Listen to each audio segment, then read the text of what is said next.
So guys, safarkeen hadda bilaabo doona roobana daayo insha Allah marka waxay doonaa Nakuru magaalada ku soo koray dugsiga meesha ka dhigi jiray isoo kale waxa ku aadi doonaa this time BMW-geena haddana waxa imaaday kaalin shidaal so basically hadda intaas hadda $50 oo sii maraa baawarka hamaan waaye marka insha Allah markuu buuxsamo then waa sii bixi doonaa KFC-da joognaa meeshan waa caan qofkii Nairobi joogo waana roob so roob daayo iyo Nakuru xoogaa isma keenayso marka insha Allah rag meeshan way soo fiirinaya ma aqaan wixii garawaane wala arkayna insha Allah هذا حفيرنا بيها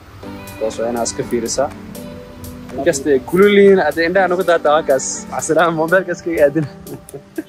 فلي ماد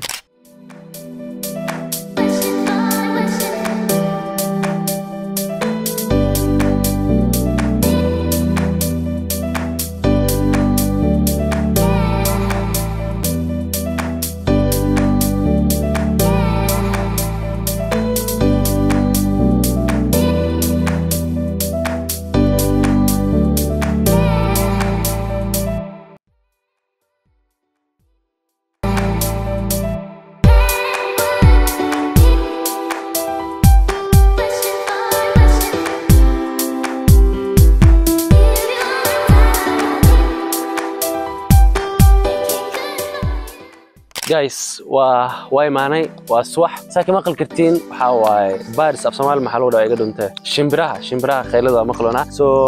jawi degan faraska cad qofka aan garin gaar magaciisa faraska cad Allah so basically subax waay waxaana joogaa xaafada adeerkay so very big compound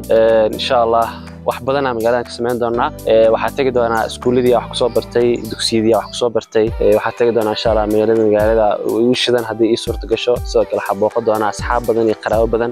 sidoo kale magaalada drive badan ku sameyn doonaa magaalada magaalo aan baaskiil ku dhex wadi jiray magaalo aan ku dhex lugeyn jiray magaalo aan dabgaab ku wadin jiray marka xal habeen dheer ay soo ahay wili ma naseexanin so basically insha Allah horta seexad doonaa sidoo kale waxa faniga waxa waaye safar soo aaday waxaan soo qaatay dharkan clear so waxa u baahdana basically in magaalada aado then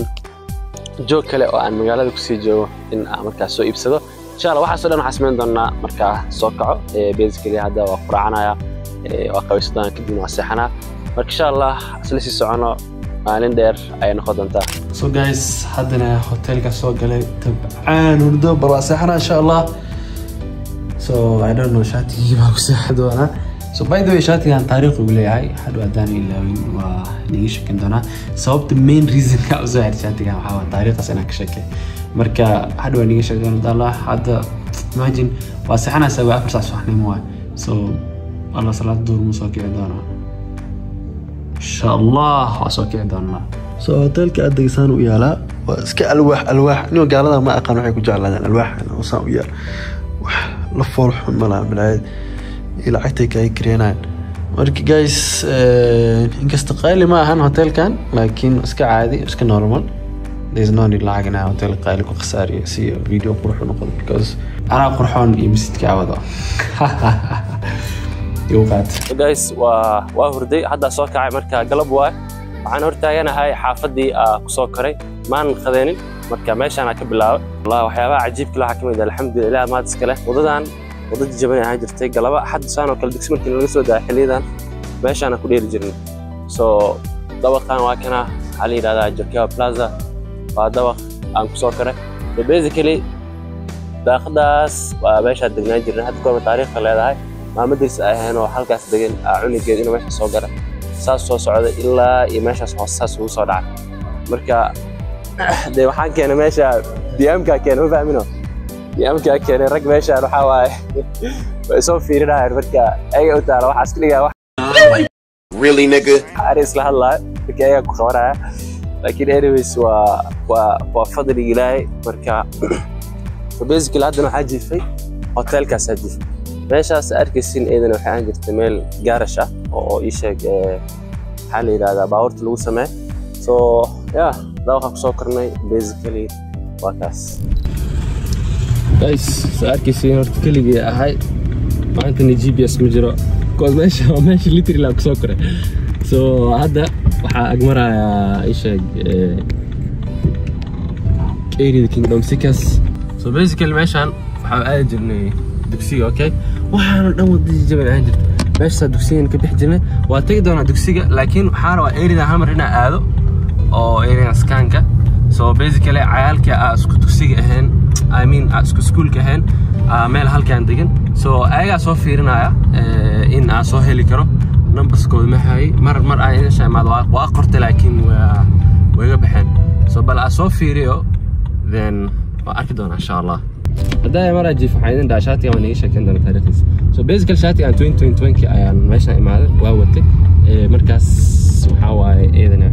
tradingka oo ii fiicnaa oo lacag fiican ka sameynaa waa markaas soo khasaar kadib so basically marka meesha imaada waxaan dhahay insha Allah maalmaha kamid ah waxaan soo qaadan doonaa baawur qurux badan meeshan waa imaan doonaa so basically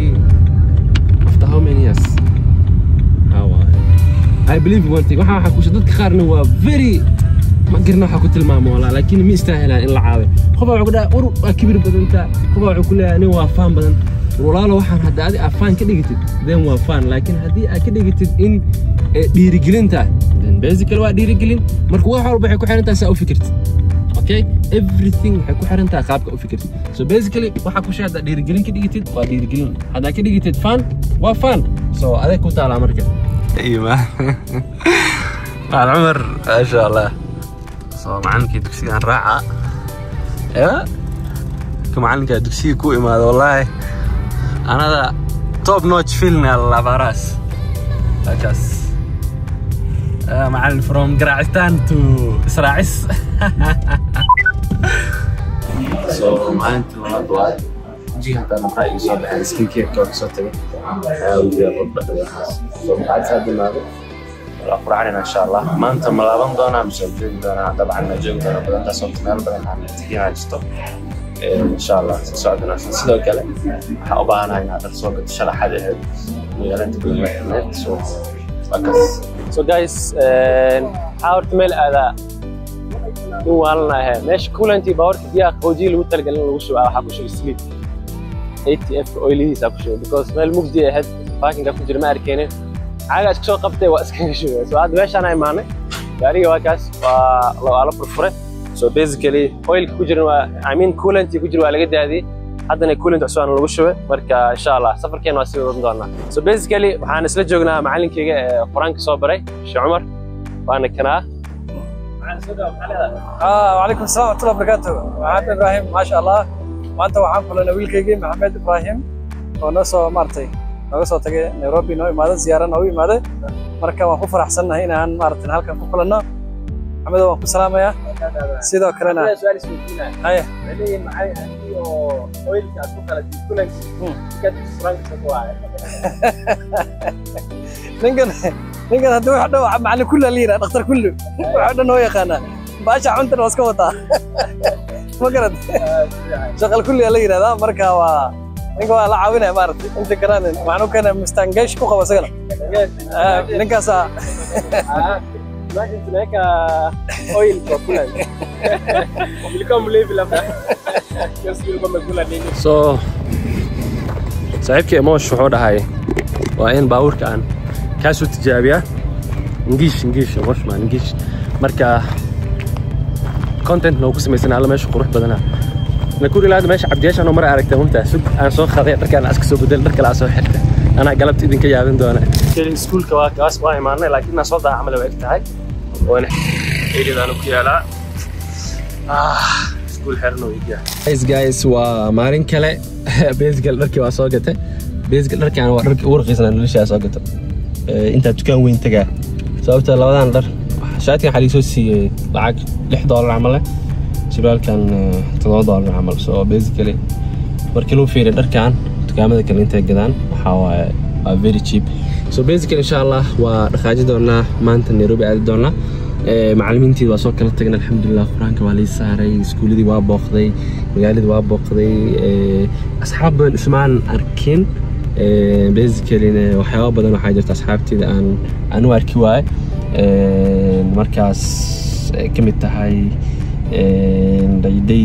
ugoytaas laakiin basically amaanin shaga okay guys aniga meeshan dad badan oo waxa jirta asxaab kuna so dadka badan asxaabta meeshan joogto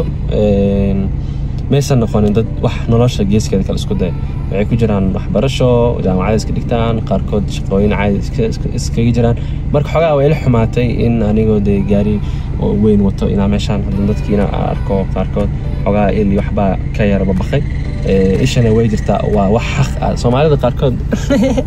ilo ka baqay bro ish nabi sallallahu alayhi wasallam sheegay ish way jirtaa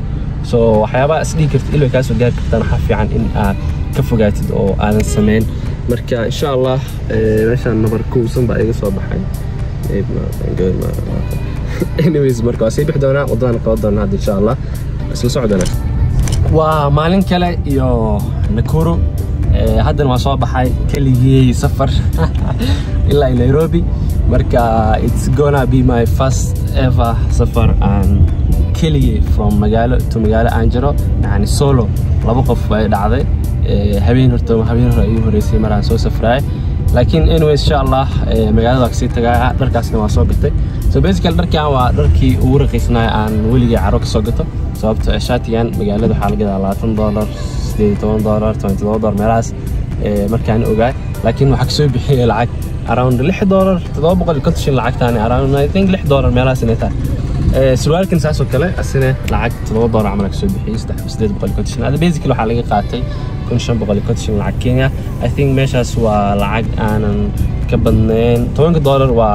almost 300 marka waxa u maleynayaa $10 iyo $2 meelahaas oo kale basically waa dhar raqiis ah inta badan horta ani runta dilaga hadla carwooyinkan aad tago dhar qaali ah ma iibsado laakiin saacad qaali ah waa laga yaabaa soo kale okiyaalo qaali waa laga yaabaa sida dadkan iyo saaran oo kale why because saacada waa jeclahay okiyaalaha waa indhahayga meesha wax ku arkayeen waa in aan ka fiirsadaa wax quality leh aan soo iibsadaa marka intaas waxa ii dheer waxa kale oo qaali ka bixi ma jirto bay baawur la qurxinayo yes of course laakiin dar iyo kabo dadka lacagta badan ku spend gareeyo may and yeah mata adi comment lagu soo qor mar guys safarkiina uu sii bilaaw doonaa waan la socdonaa meeshaan ku soo leexday waxa gatay wax yar oo loos ah so looskaas oo malab lagu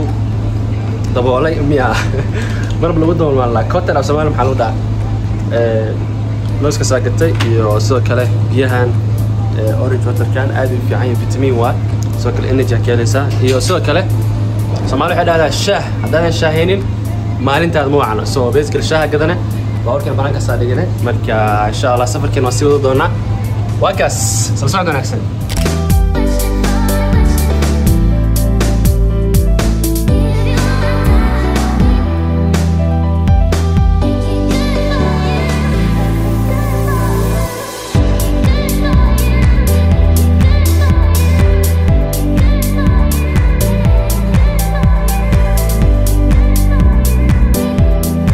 السلام عليكم جايز وإيماني نيروبي إيماني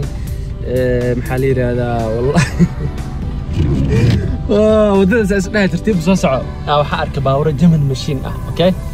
باورة حاركي أو جمن ماشين بوشة أركي ذن حاركي باور كان تورك أو إيش فولكسواجن باور كله أو إيش إذا برادا كميتها أو تويوتا سو حدا على مركو ده نور بدها فرت اللام يلوك تافرته أنا وقارف عن هذا تستابيليتي يعني واي وقت ما فروتي مرق نيروبي from Nakuru it's crazy guys 1 hour 40 minutes عمل أكو إيماني around 1 hour 45 minutes which is crazy approximately جاني 2 hours لو تلقى العمل واي مركا it's okay صحاب يقدر رمبو العقا سو بحي إنا جام كسو عرّو سو ضد العقتها سو مراء وحاني لك أفير وحان هذه إنا لله إلا ماشي عمر إيسارة دان وحا يقدر وعيته مش أي كرداس رقا كليا إفهامي كرم سو واكاس جايز سو عاقدني من